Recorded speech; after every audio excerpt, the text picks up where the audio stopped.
Hello and welcome to Indus News live from Islamabad. I am Munib Hamid with the news of this hour. Let's begin with the headlines first.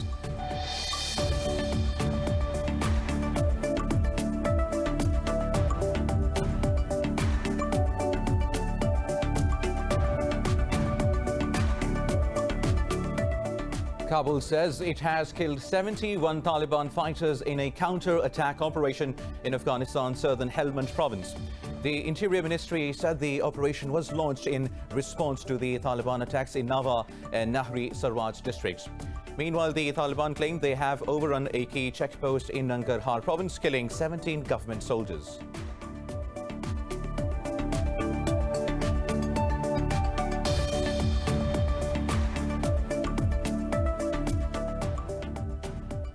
Indian troops have martyred another civilian in occupied Kashmir, raising the toll to 7 in the last 3 days. The occupying troops targeted the youths during a cordon and search operation in the Srinagar district. The occupied valley has been under New Delhi's crushing curfew and communications blackout for the past 435 days.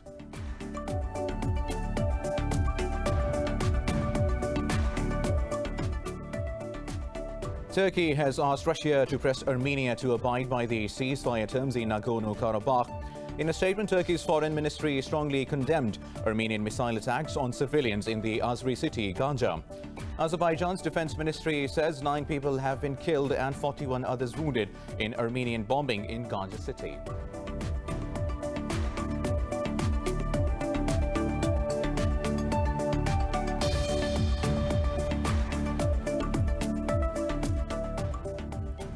India has reported the world's highest 816 COVID-19 deaths and nearly 67,000 infections overnight. India's death toll has topped 109,000, with caseload crossing 7.12 million. Here in Pakistan, 10 more people lost their lives to the virus, raising the death count to 6,580. Globally, the coronavirus has claimed over 1,075,000 lives and infected more than 37 million.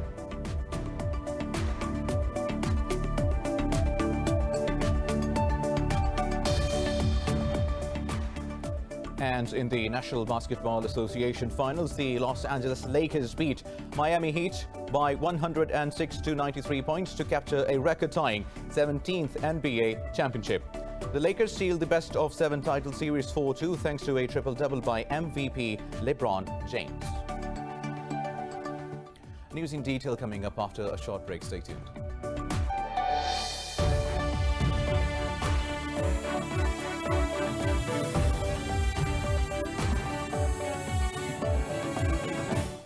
Welcome back. Now let's start the news in detail.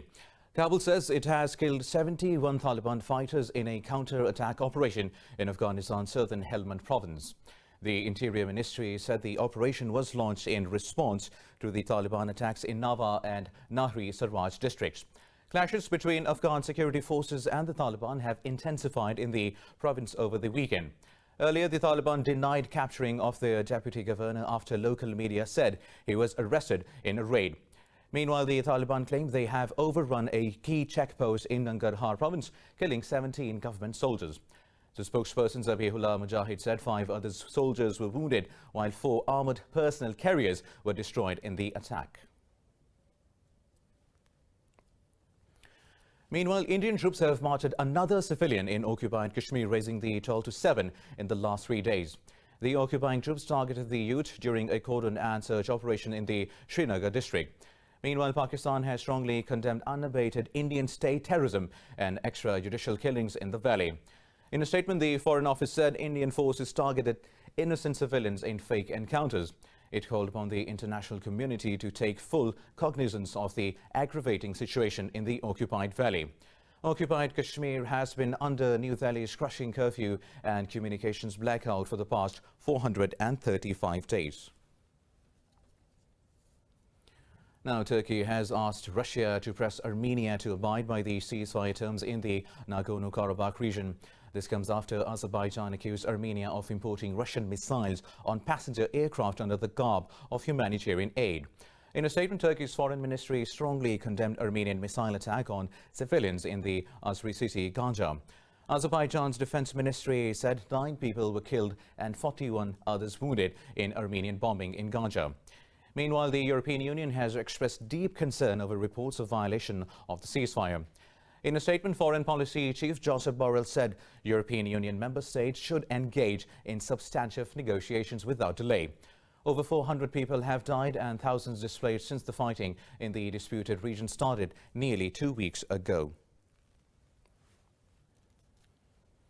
Now, India has reported the world's highest 816 COVID-19 deaths and nearly 67,000 infections overnight. India's death toll has topped 109,000, with the caseload crossing 7.12 million. While globally, the coronavirus has claimed over 1,075,000 lives and infected more than 37 million. More details in this report. The COVID-19 disease continues to spread with its second wave on the rise in many parts of the world. Europe has overtaken the US, India and Brazil in daily new cases. Italy is considering new restrictions nationwide as infections climb. France is facing another challenge as a study shows over half of its nurses are close to burning out amid surging workload. Adding to the hysteria, new Australian research has shown that the virus can survive up to nearly a month on glass surfaces. Another important factor is that we still don't know what an infectious dose is. So even though we were able to recover infectious virus up to 28 days, that may not be enough to actually cause an infection. But I think the key message really is to wash hands where possible and sanitize your hands with an alcohol-based disinfectant often. South Korea's new cases tally has jumped again just as the officials eased social distancing restrictions in the country. China's Qingdao city has announced plans to test each of its 9 million residents after recent escalation of cases. Meanwhile, country's active move to join COVAX has been broadly welcomed by many international bodies. China is stepping forward. It is an exercise in global leadership, and it is very much welcome. And I hope it signals to other countries that the opportunity to join in such a global partnership is there. Latin America's confirmed COVID-19 cases have exceeded 10 million, with Brazil continuing to be the hardest hit in the region. Meanwhile, in Pakistan, 10 more people have lost their lives to COVID-19 during the last 24 hours, raising the death toll to 6,580. The Health Ministry said 385 people tested positive overnight. The ministry said there are 8,552 active COVID-19 cases in the country. It said out of over 319,000 countrywide cases, more than 304,000 have recovered so far. The ministry said over 140,000 cases have been detected in the Sindh province so far, while Punjab has reported more than 100,000 cases. Moving on now, US President Donald Trump says he is ready to travel and campaign after recovering and testing negative for COVID-19. Trump said he will not be a transmission risk to others. In an interview, Trump said he passed the highest test and is in great shape. The president said he is no longer on medications for the coronavirus. Taking a jibe at Joe Biden, Trump said he no longer needs to hide in the basement like his opponent. After making a claim in the interview in a tweet, the president again said he is now immune to the disease. The social media platform flagged the tweet, saying Trump's claims violated the rules. The warning level indicates the tweet had misleading or potentially harmful information related to COVID-19. Now, in Tajikistan, President Emomali Rahmon has been re-elected for a 5th term after securing 90.92% of votes. Opposition Social Democratic Party boycotted the polls over laws it says ensure re-election of President Emomali Rahmon. Constitutional changes passed in 2016 allowed Rahmon to run for office an unlimited number of times. All 4 competitors were viewed as token opponents and have avoided criticizing Rahmon. Russian ally Rahmon has been running the Tajik nation of 9.5 million people since 1992. Now, Northern Cyprus's president and prime minister will go to a runoff next week after each won about 30% support in Sunday's presidential poll. The election council said Prime Minister Ersin Tatar won 32.5% of the votes, with results counted from 723 out of 738 stations. It said incumbent Mustafa Akinci secured almost 30% in a field of 11 candidates. Akinci supports reuniting the Mediterranean island, while Tatar backs separate sovereign administrations. Cyprus was split in two after a 1974 Turkish invasion in response to a brief Greek-inspired coup. Turkey recognizes the Turkish Cypriot state in the north, but not the internationally recognized Greek Cypriot government. The latest UN-mediated peace negotiations failed in 2017, and there has been no progress in talks since. Now, in France, nearly 40 unidentified people have tried to storm a police station in the Paris suburbs. Police posted the video showing assailants armed with metal bars and fireworks trying to forcefully enter the police station. The motive for the attack is not yet clear, and nobody has been arrested. The police station is located in an area known for drug trafficking. Since the end of the lockdown, a spat of criminal incidents across the country has put the government on heightened alert. Now, the UN has welcomed Libya's National Oil Corporation's decision to resume production at the country's largest field. In a tweet, UN's Libya mission says the development is a result of the improved security situation in the Sharara oil field. It said the unimpeded exploitation of Libya's oil resources and effective management of the revenues is a shared national interest. The mission stated the decision reflects the constructive atmosphere created for intra-Libyan military and political talks. The UN will hold face-to-face talks between delegations of the 5+5 Joint Military Commission in Geneva beginning on the 19th of October. Earlier, the NOC said it has reached an honor agreement with forces loyal to Khalifa Haftar to end all obstruction at the oil field. Now, moving to Vietnam, where 17 people died in floods in Vietnam's central provinces over the past week. State media says 13 people remain missing while the country braces for another tropical storm. It said Typhoon Linfa may batter the central region in the next few days, bringing more rains and flooding. A government report said floods have cut food supplies to thousands of people.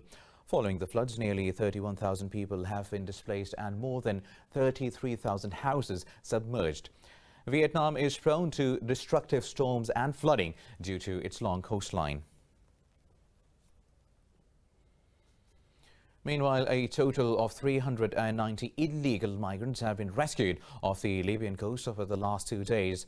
The International Organization for Migration said migrants, including women and children, have returned to Libya.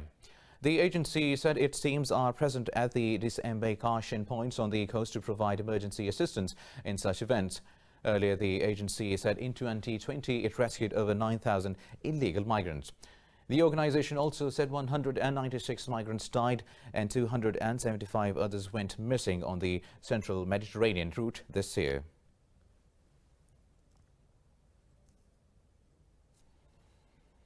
More news coming up after a short break. Stay tuned.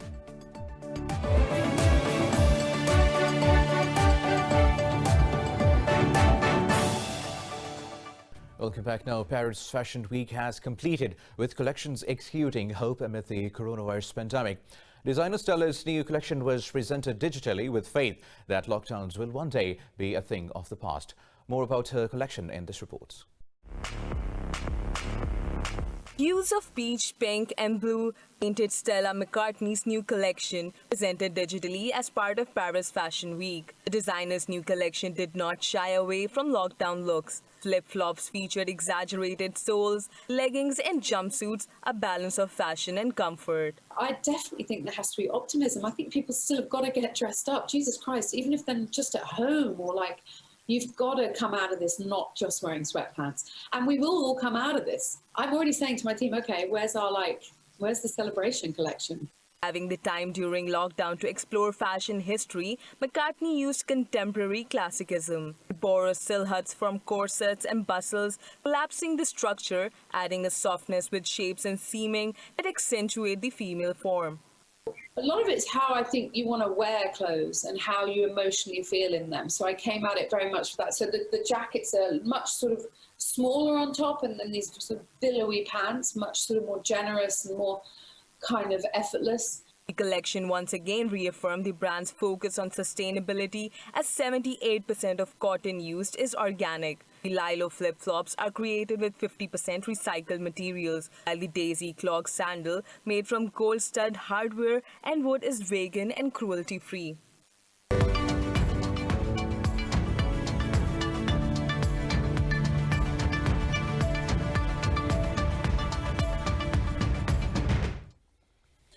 Pakistan's Prime Minister Imran Khan says remittances from overseas Pakistanis have risen to $2.3 billion in September. In a tweet, Khan said this amounts to a 31% increase year on year. The Prime Minister said compared to August 2020, the amount is 9% higher. Khan added, this marks the fourth consecutive month that remittances have remained above $2 billion. Earlier, Asian Development Bank said Pakistan's economy may grow at a pace of 2% in the current fiscal year. It said economic sentiment improved with the resumption of structural reform in the country. Meanwhile, most Asian bourses in Asia-Pacific are trading higher as investors monitor developments regarding the Chinese yuan. Mainland Chinese stocks are leading the gains. The Shanghai Composite and the Shenzhen Component have jumped over 2%. Hong Kong's Hang Seng Index also surged above 2% as shares of the Chinese banks listed in the city soared. South Korea's Kospi has risen almost 0.5%. Meanwhile, shares in Australia were marginally higher, with the ASX 200 edging up. But in Japan, the Nikkei 225 and the Topix Index bucked, the trend slipping close to 0.5%.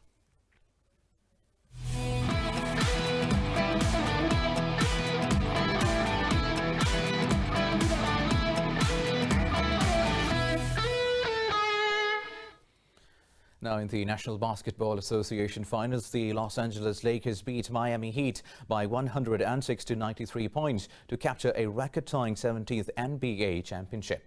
The Lakers sealed the best-of-7 title series 4-2 thanks to a triple-double by MVP LeBron James.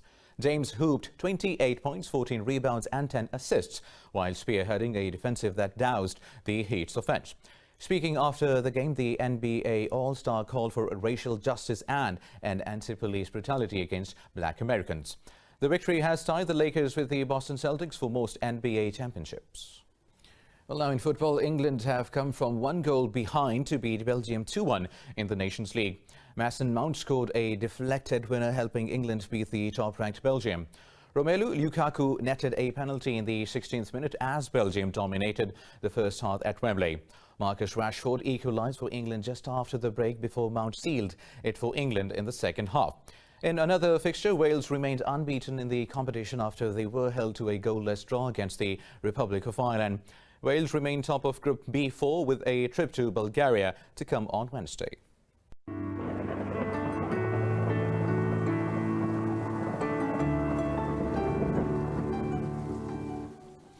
And now let's have a look at the weather updates.